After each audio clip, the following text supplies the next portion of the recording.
এক নাম্বার কোরবানি সর্বযুগে, 2 নাম্বার হজ সর্বযুগের, 3 নাম্বার ইবাদত সর্বযুগের। তাহলে এবার আসেন একটু কথা।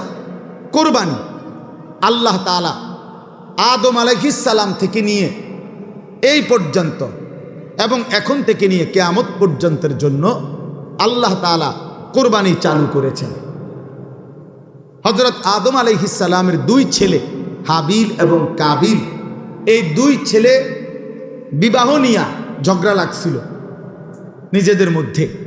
এই ঝগড়ার সমাধানের জন্য আল্লাহ তাআলা তাদেরকে প্রথম কোরবানি করতে বলছিলেন।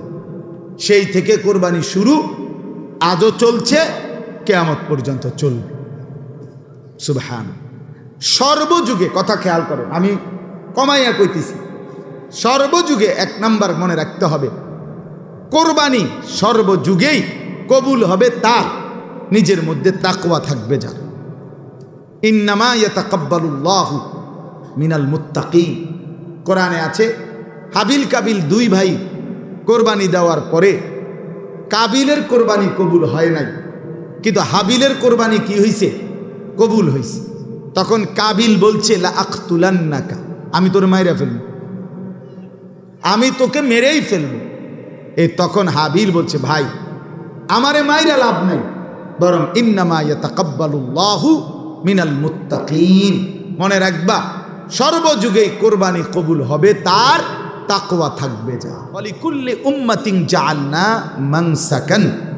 আল্লাহ তাআলা বলেন প্রত্যেক জাতির জন্য আমি মানসাক রেখেছি। তা মানসাকের কয় অর্থ হলো? 3 অর্থ। এক অর্থ হলো কোরবানি, বলেন তো 1 নাম্বার অর্থ কি? 2 নাম্বার অর্থ হলো হজ, 2 নাম্বার অর্থ কি? 3 নাম্বার অর্থ হলো ইবাদত। তাহলে কোন জাতি, আল্লাহ বলেন সকল জাতির জন্য আমি কোরবানি রেখেছি, কোরবানির হুকুম।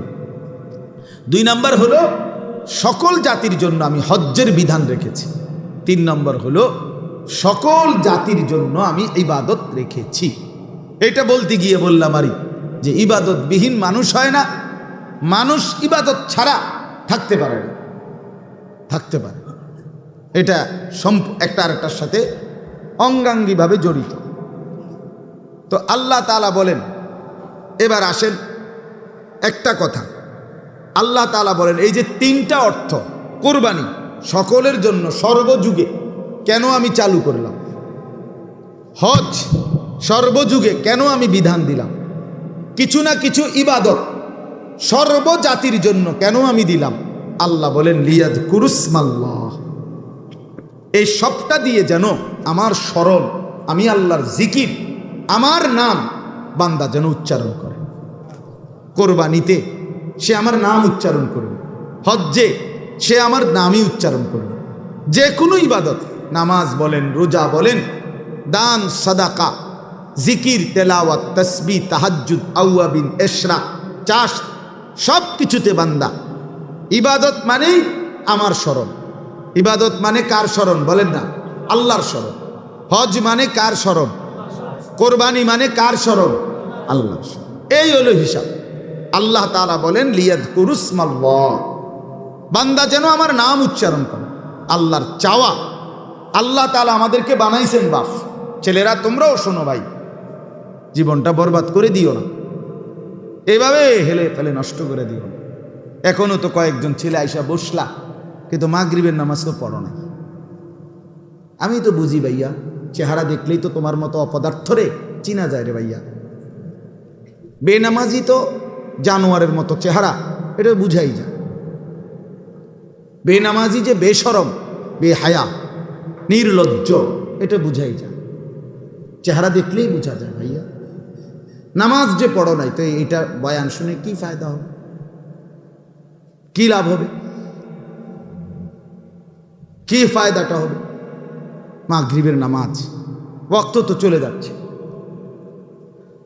এশার নামাজের ওয়াক্ত হবে, সবার কথা মনে পড়ে, সবাইরে ভাল লাগে, আল্লাহকে কেন ভাল লাগে না?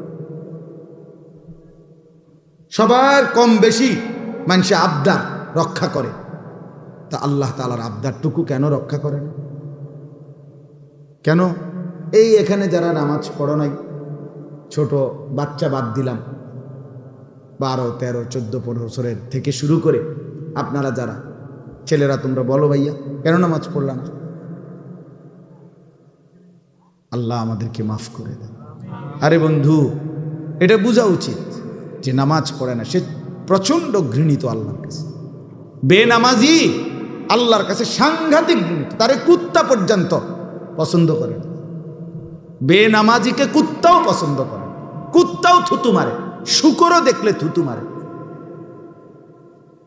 আমি একজন বড় বুজুর্গের জবানে বয়ান শুনছি, আরজিব বয়ান, হযরত মাওলানা নজরুল ইসলাম কাসিম সাহেবের বয়ান। কি বলছে জানেন? বলছে সকালবেলা শুকর যখন সকালে, তো সে চোখ মেলে, তো একটু একটু করে চোখ খোলে, মানে কুদ্দুর খোলে আবার খোলে না, কুদ্দুর খোলে আবার খোলে না, চোখ একটু একটু করে। তো উনি বলছে যে বুজুর্গরা বলছে শুকর আল্লাহকে বলে, আল্লাহ চোখ খুলতাম নি, একটু একটু করে আল্লাহ যেন কোনো বেনামাজি সামনে না পড়ে, এই জন্য একটু একটু করে চোখ খোলে, একটু একটু করে। সে লজ্জা পায়, আল্লাহ কোনো বেনামাজি যেন চোখে না পড়ে প্রথম নজর। আমি ওনার বয়ানে শুনছি কতটা নিকৃষ্ট বেনামাজি। চিন্তা করে দেখেন, সে মনে করে বাদ্যুগা খায়, মোবাইল একটা টিপে, মানুষের মাইয়া দেখলে, ভিডিও দেখলে টিটকারি মারে, বা কি একটা মজা আছে, বেওকুফ। এটা কোনো মজা হইল? এটা গুনার মধ্যে আবার মজা কি? যাকে সমাজের সবাই ঘৃণা করে, যেই মন্দ কাজকে, সেটার মধ্যে আবার প্রশংসার কি আছে? সুস্থ বিবেকবান যেই কোনো মানুষই তো বলবে এটা মন্দ কাজ। যে ছেলেটা সারা রাত মোবাইলে ছবি দেখে, তারে কেউ প্রশংসা করবে? যে ছেলেটা কখনোই নামাজ পড়ে না, তারে কেউ ভালো বলবে? যে ছেলেটা মেয়ের পিছনে পিছনে ঘুরে, তারে কেউ ভালো বলবে? তো যে সকলের কাছে ঘৃণিত, সে ভালো হয় কেমনে? সে তৃপ্তি পায় কেমনে? চলে কেমনে? খুশি হয় কেমনে? এত মানুষের ঘৃণা, থুতুনিয়া একটা ছেলে বড় হয় কিভাবে? আজকে মা বাপ এটা বুঝেই না। এরা বোঝে কি? চরিত্র থাকুক বা না থাকুক, নামাজ থাকুক বা না থাকুক, টাকা পয়সা কামায়নি, কোগার টাকা যদি ফুতে কামায় খালাস, দেশে থাকতে হোক আর বিদেশ থাকতে হোক, টেহা ইনকাম করছে না, আর কোনো চাওয়া পাওয়া নাই, হাতে টাকা দিতে আছে, টাকা কামাইতেছে, খালাস। মাইয়াগা কোনো রকমে পয়সাওয়ালা, মানে মোটামুটি সংসারটা খাইয়া পয়রা চালাইতারে এমন একজন বেডইতের কাছে বিয়ে দিতে আসছে, আর কোনো চিন্তা নাই। এবারে জামাইয়ের চরিত্র থাকুক বা না থাকুক, জির চরিত্র থাকুক বা না থাকুক, এটা দেখার বিষয় না। খাইয়া দাইয়া বালা আসেনি, বুঝেন নাই কথাটা? খাইয়া টাইয়া যদি বালা, আলহামদুলিল্লাহ বালা, আল্লাহর রহমতে বালা আছে। আমগো দোয়ায় হেবড়ার জি বালা, বুঝছেন না? ঈশা মানে খানা, দুনিয়া, ভাত মাছ চাল ডাল, টাকা পয়সা, এইটাকেই আজকে মানুষ শেষ ভালো মন্দের মাপকাঠি বানায় নিছে। ভালো আছে খানা দানায়, ভালো নাই খানা দানায়, অর্থাৎ টাকা পয়সা কামাই করে না, ভালো নাই। কি অবস্থা? যারা ফোলাগার কি না, লাইনে নাই, ভালো নাই, কিন্তু না সারে না পয়সা ইনকাম নাই, এই টাকা হিসাব, টাকা হিসাব, এই হলো হিসাব। এটাই বুঝি কথা, এইটাই বুঝি মুসলমান। আল্লাহ তাআলা কোরআন, এই এত বড় কোরআন 30 পারা নাজিল করলেন এই জন্য। রাসূলুল্লাহ সাল্লাল্লাহু আলাইহি ওয়াসাল্লামের 23 বছরের মেহনত এই জন্যই, এই খামখেয়ালির জন্যই। তাইলে আমরা 3টা কথা বললাম। 1 নাম্বার কোরবানি সর্বযুগে, 2 নাম্বার হজ সর্বযুগের, 3 নাম্বার ইবাদত সর্বযুগ। তাহলে এবার আসেন একটু কথা কোরবানি। আল্লাহ তাআলা আদম আলাইহিস সালাম থেকে নিয়ে এই পর্যন্ত এবং এখন থেকে নিয়ে কিয়ামত পর্যন্তের জন্য আল্লাহ তাআলা কোরবানি চালু করেছেন। হযরত আদম আলাইহিস সালামের 2 ছেলে হাবিল এবং কাবিল, এই 2 ছেলে বিবাহ নিয়া ঝগড়া লাগছিল নিজেদের মধ্যে। এই ঝগড়ার সমাধানের জন্য আল্লাহ তাআলা তাদেরকে প্রথম কোরবানি করতে বলছিলেন। সেই থেকে কোরবানি শুরু, আজও চলছে, কিয়ামত পর্যন্ত চলবে। সুবহান। সর্বযুগে, কথা খেয়াল করেন, আমি কমাইয়া কইতেছি, সর্বযুগে এক নাম্বার মনে রাখতে হবে, কোরবানি সর্বযুগেই কবুল হবে তার নিজের মধ্যে তাকওয়া থাকবে যার। ইন্নামা ইয়াতাকাব্বালুল্লাহু মিনাল মুত্তাকিন। কোরআনে আছে হাবিল কাবিল দুই ভাই কোরবানি দেওয়ার পরে কাবিলের কোরবানি কবুল হয় নাই, কিন্তু হাবিলের কোরবানি কি হয়েছে? কবুল হয়েছে। তখন কাবিল বলছে লা আকতুলান্নাকা, আমি তোর মাইরা ফেলব, আমি তোকে মেরেই ফেলব। এই তখন হাবিল বলছে ভাই আমারে মাইরা লাভ নাই, বরং ইন্নামা ইয়াতাকাব্বালুল্লাহু মিনাল মুত্তাকিন। মনে রাখবা সর্বযুগে কোরবানি কবুল হবে তার তাকওয়া থাকবে যা। তাকওয়া কি? তাকওয়া হলো তিন জিনিস। এক নম্বর হলো সমস্ত গুনাহ বর্জন করা, দুই নম্বর হলো সমস্ত ইবাদতে লেগে থাকা, তিন নম্বর হলো সর্বাবস্থায় আল্লাহকে ভয় করতে থাকা। গুনাহ বর্জন, ইবাদত পালন, আল্লাহর ভয়, এটাই তাকওয়া। তাইলে যে ব্যক্তি শুধু কোরবানির দিন আমনে গরু জবাইয়ের আগেও বিড়ি খান, আমনের গতকালিকায়ও আমনের টাকা সুদের টাকা, আবার কোরবানির দিনও আপনি জোহরের নামাজও পড়েন না, আসরের নামাজও পড়েন না, কোরবানির দিনও আপনি মিছা কথা কন, আমনের মধ্যে ইবাদত, আল্লাহর ভয়, গুনাহ ত্যাগ বলতে কিছুই নাই। কোরবানির দিনও আপনি টেলিভিশন চান, নাচ গান চান, আমনের কোরবানি কবুল হইতো বুতে গেলেছেন। কথা বুঝছেন না আপনি? কেন কোরবানি কবুল হবে? আপনি কোরবানি কবুল হওয়ার জন্য ব্যবস্থা নিছেন কি? গরু কিনবার জন্য না বুদ্ধি করছেন? মানুষ লইয়া গেছেন তিনজন, গরু বাজারে গরু চাইয়া লইছেন, সেটা তো ঠিক আছে, কিন্তু কোরবানি কবুল হওয়ার জন্য ব্যবস্থা নিছেন কি? কোরবানি কবুল হওয়া, গোশত খাওয়া আর কবুল হওয়া এক কথা না, জবাই হওয়া আর কবুল হওয়া এক কথা না। জবাই তো প্রতিদিনে হয়, যে কেউ জবাই করলেই তো গরু জবাই হবে, কিন্তু জবাই আর কবুল তো এক কথা না। গোশত খাওয়া আর কবুল হওয়া তো এক কথা না বাপ। অতএব আমি আপনাদের কাছে বললাম, এটা কোরবানি কিন্তু আর 10 দিনের গরু জবাই নয়। গরু আমাদের দেশে প্রতিদিন জবাই হয় কিনা কথা বলেন না? বাজারগুলোতে গরুর গোশত বেচা হইতেছে না? তো তাহলে গরু তো প্রতিদিনই জবাই হয়, তো কোরবানি আর আলাদা কি? কোরবানিও তো গরুয়ে জবাই করে, তো এটা তো প্রতিদিন হইতেই আছে।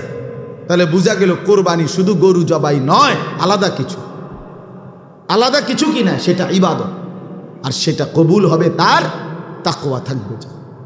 আল্লাহ তাআলা কোরআনুল কারীমে বলছেন লান ইয়ানালাল্লাহা লুহুমুহা ওয়ালা দিমাউহা ওয়ালাকিন ইয়ানালুহুত তাকওয়া মিনকুম। আল্লাহ বলেন আমার বান্দা শুনো, তোমাদের গোশত, রক্ত, কোরবানির প্রাণীর কিছুই আমি নেই না, আমি শুধু তাকওয়াটা নেই। আমি তাকওয়া নেই। তুমি দেখছো গরুর দিকে, আমি দেখছি তোমার জিন্দেগির দিকে। তুমি দেখো গরু কেমন হৃষ্টপুষ্ট গরু, আল্লাহ বলেন আমি দেখছি তুমি কেমন ইবাদত আমলওয়ালা। আমি তোমাকে দেখব, তুমি গরুকে দেখো। কথা বুঝছেন কিনা বলে? তুমি কি দেখো? গরু দেখো। আল্লাহ বলেন আমি দেখব কি? তোমাকে। তোমাকে ইন্নাল্লাহা লা ইয়ানজুরু ইলা সুওয়ারিকুম ওয়ালা ইলা আজসামিকুম। মদিনা মুমিনের স্বপ্ন। আমরা এই কিতাবে পড়ছি, কত বুজুর্গ আল্লাহর প্রিয় বান্দারা বলতেন আল্লাহ রে, আল্লাহ আমি প্রত্যেকদিন নামাজে বলি মুতাওয়াজ্জিহান ইলা জিহাতিল কাবা, আল্লাহ কাবার দিকে ফিরে নিয়ত করলাম। আমরা বলি না এটা? তো আল্লাহর প্রিয় বান্দারা বলতেন, এই সাধারণ মানুষও বলতো আগে যে আল্লাহ আর কতদিন আমি বলবো কাবার দিকে ফিরলাম, আল্লাহ আমি কাবার সামনে দাঁড়াবো কোনদিন? আমি কি জীবন ভর বলেই যাব কাবার দিকে ফিরলাম, আমি কি কাবার সামনে দাঁড়াবো না? আপনি আমারে নিতেন না? আচ্ছা এমনি যদি বেড়াইয়া ধরে মালিক সহ্য করে কেমন? খুব আর খোয়াই কি রে, আমার হ্যাঁ, আরে কি বান্দারে তুই কেমনে ফেঁস দিয়ে কই দিবে না, যা আয় তুইও আয়, এত মানুষ আইছে তুইও আয় যা। আমরা পড়ছি এক মহিলা হাজি সাহেবরা রওনা দিছে, এক অঞ্চলে 40 জন হাজি মহিলা, তাদের সামনে বিধবা নারী বয়স্ক মহিলা কানতে কানতে বলছে, হাজি সাহেব আপনাকে 40 জন মানুষ, আগের দিনে 40 জন মানুষের লেগে তো আপনাদেরকে 3 বেলা রান্না বান্না করে দিতে একজন মানুষ দরকার, আপনাকে কাপড় চোপড়গুলো ধুইয়া দিতে তো একজন মানুষ দরকার। আমার এই নিয়তে যদি নেন যে আমি আপনার পুরা সফরের খাওয়া দাওয়া সব রান্দা দিব, কাপড় চোপড়গুলো ধুইয়া দিব, শুধু আমারে কদ্দুর আল্লাহর ঘর দেখাইবেন, এই নিয়তে আমারে নেন না। তো আল্লাহর বান্দিকে ওই মানুষগুলো নিয়ে গেছে, তারও হজ হয়ে গেছে, হজ হয়ে গেছে। এই দিনটা পড়লাম, আমার ছোট ভাই আমারে দেখাইলো, শুনাইলো, এক মানুষ আপনার সে 29টা গাছ মোট দীর্ঘ কত 18 বছর না 17 বছর লাগাইয়া বড় করছে, একটা গাছ বেইচা হজ্জের রেজিস্ট্রেশন করছে, আর বাকি 28টা গাছ বিক্রি করে হজ্জের টাকা মিলাইয়া আল্লাহর ঘরে গেছে। তার জীবনের সাধনা। আমি মালিকের ঘরে দেখব, আল্লাহর ঘরে যাব, স্বপ্ন দেখছি, আল্লাহ নিয়ে গেছে। এই জন্য আমরা প্রত্যেকে ইনশাআল্লাহ নিয়ত করি, ছোট বড়, যে আমি আমার মালিকের ঘর দেখব, আল্লাহর ঘর দেখব। আমি তো আমার ছোট মেয়েরও ডেইলি জিজ্ঞাসা বুঝাইবা আল্লাহ ঘর জায়গা বলো, আল্লাহ তাআলা তৌফিক দান করে। সর্বশেষ কথা হইল ইবাদত। আল্লাহ বলেন আমি প্রত্যেক জাতির জন্য ইবাদত রেখেছি, অতএব ইবাদত ছাড়া মানুষ হয় না। ভাইয়া আবারও বলি, যার কপালে সেজদা নাই, এই ছেলে তুমি মানুষ না, মনে রাখ, তুমি কোনো মানুষ না। তুমি ওই যে বললাম ডোমেস্টিক অ্যানিমেল, তুমি গৃহপালিত প্রাণী যেটা ঘরে পালে, ছাগল গরুর লগে তোমারও এই ঘরে পালতেছে আর কি, তুমিও একটা ডোমেস্টিক অ্যানিমেল, তুমিও একটা গৃহপালিত প্রাণী আর কি। তোমারে ভাত খাওয়ায় আর গরুরে ঘাস খাওয়ায়, খল্লি ভুসি খাওয়ায়, এর দূর তফাৎ, বাকি দুইটাই গৃহপালিত প্রাণী। আর যদি মুসলমান হয়, মানুষ হয়, তাইলে সে নামাজ পড়বে, সে বন্দিগি করবে। এই জন্য বন্দিগিবিহীন, ইবাদতবিহীন, আল্লাহ বলেন আমি কোনো জাতি বানাই নাই, তাইলে ইবাদতবিহীন মানুষ হয় না। আল্লাহ তাআলা আমাদের প্রত্যেককে আল্লাহর জন্য নিজেদের জীবন সুন্দর করে ইবাদত করার তৌফিক দান করেন। মা বোনরা আপনারাও পর্দা পুশিদা করবেন, নিজের ইজ্জত, নিজের সতীত্ব, নিজের পর্দা, নিজের পর্দার হেফাজত করবেন। আল্লাহ তাআলা আমাদেরকে তৌফিক দেন, কবুল করেন। আমার বাপ, একটা ছোট্ট অনুরোধ রইল, সবাই মিলে মনে রাখেন, এই যে কয়জন বুঝছেন বুঝেন, মনে রাখেন যেখানেই মসজিদ মাদ্রাসা, একটা কথা শুধু শুনেন, এটা হলো ওই অঞ্চলের ফাইলিং। কোনো বিল্ডিং ভবন যদি হাই রাইজ বিল্ডিং হয়, মানে বড় বিল্ডিং হয়, 10 তালা 15 তালা 8 তালা, তাহলে এটার ফাইলিং করতে হয়, ঠিক কি না বলেন? এই ফাইলিং করে মজবুতের জন্য, বিল্ডিংয়ের মজবুতের জন্য। বিশ্বাস করেন, কোনো অঞ্চলে আল্লাহর গজব আযাব থেকে বাঁচবার জন্য ওই অঞ্চলের, ওই এলাকার আপনার মসজিদ মাদ্রাসাগুলো হলো ওই এলাকার পুরা মহল্লার ফাইলিং। সবাই যখন ঘুমায় রাত গভীরে, মাদ্রাসার বাচ্চারা তখন জেগে ওঠে। 30 বছরের 40 বছরের মানুষটা সেও সারা রাত ঘুমায়, কিন্তু 8 বছরের মাসুম বাচ্চা হেফজোখানার মধ্যে রাতের 4টা বাজে উঠা আল্লাহর কোরআন নিয়া হাফেজ সাহেবের কাছে পড়তে বসে। এদের বরকতে আমার শায়েখ আল্লামা মুফতি মুশতাকুন নবী সাহেব হযরত বলে, যেখানে আল্লাহ তাআলা মানুষের নাফরমানির কারণে আযাব দিতে চায়, আবার যখন দেখে রাত গভীরে কোনায় কোনায় বিভিন্ন মাদ্রাসা থেকে ছোট ছোট বাচ্চা উঠে গেছে, আল্লাহর কোরআনটা নিয়ে বসে গেছে, তো আল্লাহ তাআলা বলে, চাইছিলাম আযাব দিতে রে, কিন্তু তোদের মতো এই ছোট্ট বান্দার জন্য আমার কোরআন নিয়ে বসলি, আমারে সেজদা করলি, যা তোদের বরকতে বাকিদেরকে মাফ করে দিলাম।